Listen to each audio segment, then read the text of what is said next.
हरं गुरु हर हरं गुरु हर हरं गुरु हर हरं गुरु।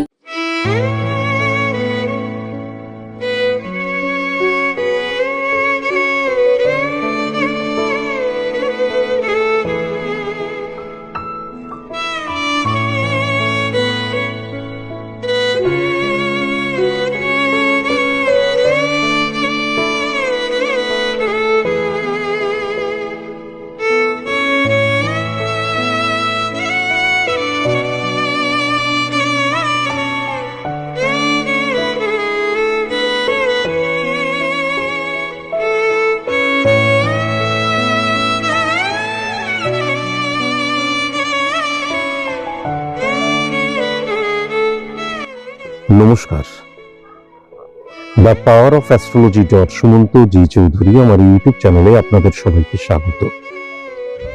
আমি এখন আলোচনা করব জানুয়ারি মাসে যে শুক্রাদিত্য রাজযোগ সৃষ্টি হচ্ছে, এই রাজযোগের ফলে বৃষ রাশির জাতক জাতিকাদের কি কি পরিবর্তন হচ্ছে, কেননা জানুয়ারি মাস শুরু হয়ে গেছে।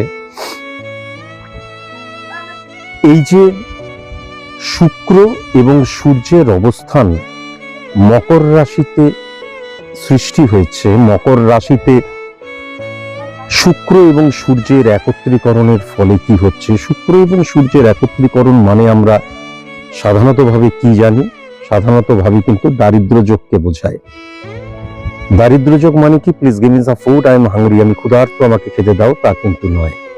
দারিদ্র যোগ মানে হচ্ছে ফল ডাউন করে যাওয়া। তাহলে এই যে মকর রাশিতে যে দারিদ্র যোগ সৃষ্টি হওয়ার কথা, সেটা কেন রাজযোগে পরিণত হচ্ছে? রাজযোগে পরিণত হচ্ছে এই কারণের জন্যই যে আমি আগেই বলেছিলাম যে 18 অক্টোবর রাত 9:39 শনির যে ট্রানজিট হয়েছিল, সেই শনির ট্রানজিটের ফলে প্রথমত হচ্ছে, এই চিৎকার মত করো, চিৎকার কর,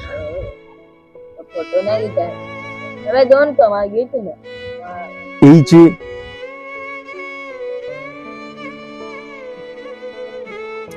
যে শুক্র এবং সূর্যের একত্রীকরণ, যখনই শনি উচ্চস্থ হয়ে যায়, শনির একটা অবস্থান হচ্ছে, শনি যখন উচ্চস্থ হয়ে যায় তখন শনির দৃষ্টিতে 3, 7, 10 এই তিনটে দৃষ্টির মধ্যে যে যে অবস্থান, যে যে যোগ, যে যে সংযোগ সৃষ্টি হয়, প্রত্যেকটি ক্ষেত্রেই কিন্তু উচ্চস্থ আকার ধারণ করে। যেমন শনি উচ্চস্থ হয়ে গিয়ে কিন্তু বৃহস্পতিকে উচ্চস্থ করে দিয়েছিল।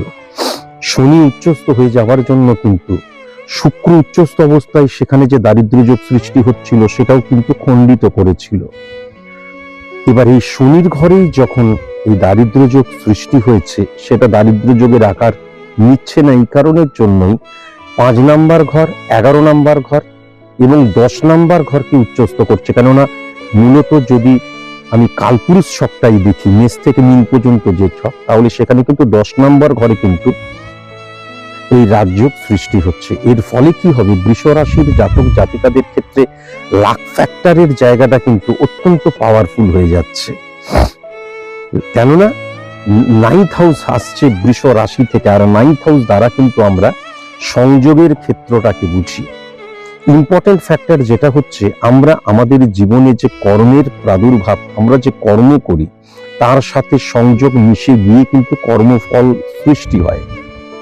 এর ফলে প্রথমত হচ্ছে আমাদের যে ইনসিকিউর জোন, সেখান থেকে আমরা বেরিয়ে আসতে পারবো। আমাদের যে অড সিচুয়েশন, সেখান থেকে কিন্তু আমরা বেরিয়ে আসতে পারবো। যারা অর্থনৈতিক প্রতিবন্ধকতার মধ্যে দিয়ে চলছিল, সেখান থেকে কিন্তু বেরিয়ে আসতে পারবে।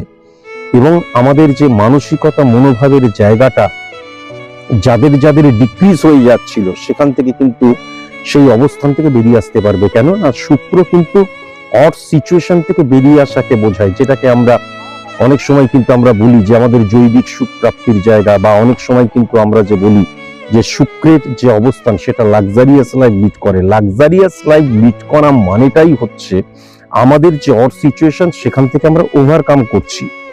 তাহলে মানসিকতার মধ্যে যখন আমাদের এই পজিটিভনেস চলে আসবে, আমরা সমস্ত কিছুকে যখন সদর্থক অর্থে দেখতে শুরু করব, তখন আমাদের যে অড সিচুয়েশন সেইটাকে আমরা ওভারকাম করতে পারবো। সেখানে আমরা কুইট বা গিভ আপ কিন্তু কখনো করব না। সেই জায়গা থেকে কিন্তু অত্যন্ত পজিটিভ জায়গাটা কিন্তু আমি লক্ষ্য করতে পারছি।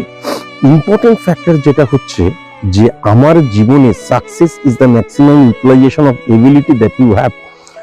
এই যে সফলতার উপযুক্ত হওয়া সেই জায়গাটাও কিন্তু পরিপূর্ণভাবে লক্ষ্য করা যাচ্ছে।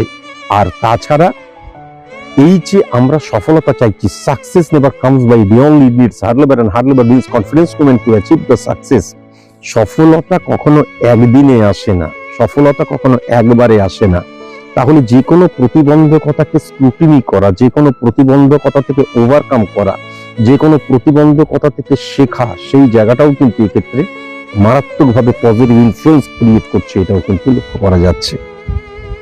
প্রবলেম যেটা হয়ে যাচ্ছে কি, আমার রবির অবস্থান যে কোনো অবস্থায় যে কোনো মুহূর্তে নেগেটিভিটি পজিটিভিটি যাই তুমি বলো না কেন, সেখানে ফ্লাকচুয়েশনকে কিন্তু বোঝায়। তাহলে আমাদের জীবনের মধ্যে অনেক ফ্লাকচুয়েশন থাকে। বিশেষ করে আমরা দেখা যাচ্ছে অনেক সময় আমরা ডিক্রিজ করতে শুরু করছি, অনেক সময় আমাদের জীবনে আমরা যা চাইছি সেটা আমরা পাচ্ছি না, এবং তখন মানসিকভাবে ফ্লাকচুয়েশন ক্রিয়েট করা আমাদেরকে আরো অড সিচুয়েশন নিয়ে চলে আসে। তাহলে সেখান থেকে ওভারকাম করার জায়গাটা কিন্তু লক্ষ্য করা যাচ্ছে। আমি যদি ফোর্থ হাউস খুব ভালো মতন দেখি, এমন অনেক ক্ষেত্রে আছে কিন্তু স্বামী স্ত্রীর সম্পর্কটা একদম ডিটোরিয়েট করে যাচ্ছে। স্বামী স্ত্রীর সম্পর্কের মধ্যে ভুল বোঝাবুঝির জায়গাটা লক্ষ্য করা যাচ্ছে। স্বামী স্ত্রীর সম্পর্কের মধ্যে আন্ডারস্ট্যান্ডিং এর জায়গাটা নেগেটিভ হয়ে যাচ্ছে।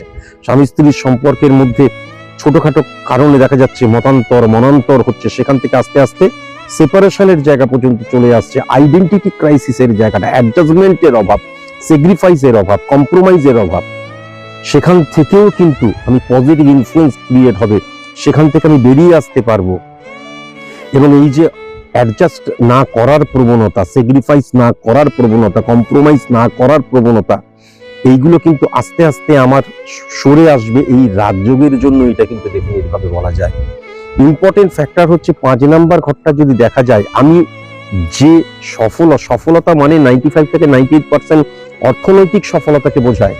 তাহলে সেই অর্থনৈতিক সফলতাকে আরো সফলতায় রূপান্তরিত করতে পারবো কিন্তু এই রাজযোগের জন্য, সেটাও লক্ষ্য করা যাচ্ছে। এবং ইম্পর্টেন্ট ফ্যাক্টর যেটা হচ্ছে এই যে সফলতার জায়গাটা, সেই সফলতার জায়গাটা কিন্তু স্টেবল হবে এবং সেই সফলতার জায়গাটা কিন্তু লেন্দি প্রসেস হবে।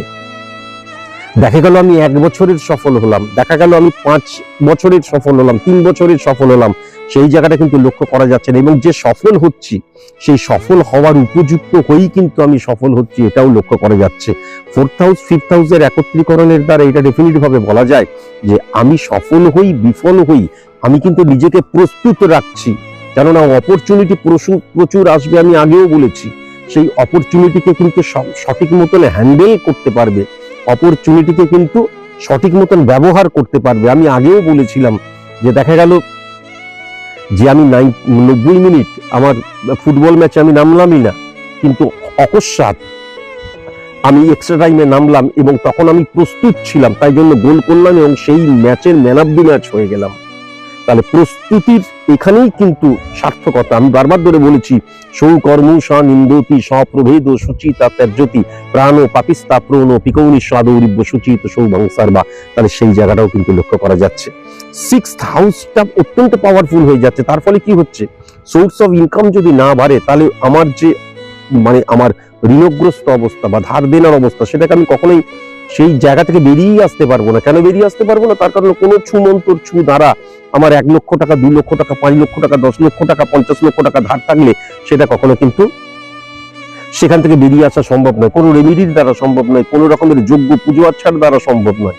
কেবলমাত্র সোর্স অফ ইনকাম এবং সেই অর্থটাকে সঠিক মতন যদি আমি ইমপ্লিমেন্ট করতে পারি, তাহলে সেখান থেকে বেরিয়ে আসা সম্ভব। বিবাহিত জীবনের জায়গায়, বিশেষ করে নতুন বিবাহের ক্ষেত্রে বা বিবাহ অপরিপূর্ণ থেকে গেছে, সেটা যে কোনো কারণেই হতে পারে, বা আমার যে জৈবিক চাহিদা ফুলফিল হচ্ছে না, সেই জায়গায় অত্যন্ত পজিটিভ আমি কিন্তু এই রাজযোগের ফলে সৃষ্টি হবে সেটাও কিন্তু লক্ষ্য করতে পারছি। আমাদের জীবনে অনেক সময় হয় মান সম্মান হানির জায়গাটা সৃষ্টি হচ্ছে, বা অনেক সময় দেখা যায় আমাদের ভুল প্রয়োগ আস্তে আস্তে ভুলকে আমি মেনে নিতে পারছি না, মানে আমি কখনো আত্মসমালোচনা করছি না, আমি কখনো স্ক্রুটিনি করছি না, এবং তার ফলে কি হচ্ছে, আমি যে ভুলটা করছি সেই ভুলটা আমি ভাবছি ঠিক করছি। এই যে নিজেকে বুঝতে পারার জায়গাটা অত্যন্ত পজিটিভ হয়ে রয়েছে, অত্যন্ত পজিটিভ হয়ে রয়েছে কিন্তু এই জায়গাটা। এবং তার ফলে কি হবে, আমি যখন ভুলটা বুঝতে পারছি, স্ক্রুটিনি করব, আত্মসমালোচনা করব, সেখান থেকে অবশ্যই কিন্তু আমরা বেরিয়ে আসতে পারবো। এটা অত্যন্ত পজিটিভ। এবং শুক্রের যে অবস্থান রয়েছে, আমি যে কাজটা করছি অনেক সময় যে কর্মফলটা পাচ্ছি না, সেই কর্মফলটা পাবো, কেননা ভাগ্যের সাপোর্টের জায়গা, লাক ফ্যাক্টরের জায়গা বা সংযোগের জায়গাটা অত্যন্ত পজিটিভ হয়ে রয়েছে, কিন্তু সৃষ্টি হয়েছে এই রাজযোগের জন্য। এই রাজযোগের যে পজিটিভ ইম্প্যাক্ট, সেটাকে যদি আমি সঠিক মতন ইমপ্লিমেন্ট করতে পারি, তাহলে ডেফিনিট ভাবে কিন্তু জীবনে চরম উন্নতির জায়গাটা লক্ষ্য করা যাচ্ছে। আমি বোঝাবার চেষ্টা করলাম। এছাড়াও কিন্তু আমাদের অনেক সময় কি হয়, যে বিকৃত যৌন আকাঙ্ক্ষা, জৈবিক আকাঙ্ক্ষা, যেটা আমাদের ভুল পথে পরিচালিত করে, অপোজিট সেক্সের প্রতি তাড়িত প্রভাবিত হয়ে আমরা ভুল সিদ্ধান্ত গ্রহণ করি, বা তার সাথে যে রিলেশন ক্রিয়েট হচ্ছে সেখান থেকে যে নেগেটিভ ইম্প্যাক্ট, সেই জায়গাটাও কিন্তু অফ হয়ে যাবে, বা সেই জায়গাটা সৃষ্টিই হতে দেবে না কিন্তু এই রাজযোগের ফলে। এটাও কিন্তু পরিষ্কার লক্ষ্য করা যাচ্ছে। একটা কথা আমি অবশ্যই বলবো, উচ্চস্থ শুক্রের অবস্থান এবং যখন রবির অবস্থান একত্রীকরণ শনির আন্ডারে চলে আসছে, তখন আমি অত্যন্ত ডিসিপ্লিন হব, কিন্তু আমি নিয়মানুবর্তিতাকে ফলো করব, কেননা শনি তো উচ্চস্থ হয়ে রয়েছে, এবং আমার কিন্তু কট্টর বাস্তববোধ, ইলিউশন, আবেগ, ইমোশন দ্বারা কখনো পরিচালিত হব না, সেটাও কিন্তু পরিষ্কার লক্ষ্য করা যাচ্ছে। আর তাছাড়া এই যে কঠিন পরিশ্রম, কমিউনিকেশনের জায়গাটা, এবং যে কোনো সিচুয়েশনকে ফেস করে ওভারকাম করে আরো সফলতার জন্য যে লড়াইটা, সেটা কিন্তু অত্যন্ত পজিটিভ ভাবে আমার জীবনের মধ্যে আসছে, আমার কর্মের মধ্যে আসছে, আমার দৃষ্টিভঙ্গির মধ্যে আসছে, আমার অ্যাপ্লিকেশন বা ইমপ্লিমেন্টেশনের মধ্যেও কিন্তু আসছে। এটা কিন্তু পরিষ্কার লক্ষ্য করা যাচ্ছে। আজকের মতন এইটুকুই। নমস্কার।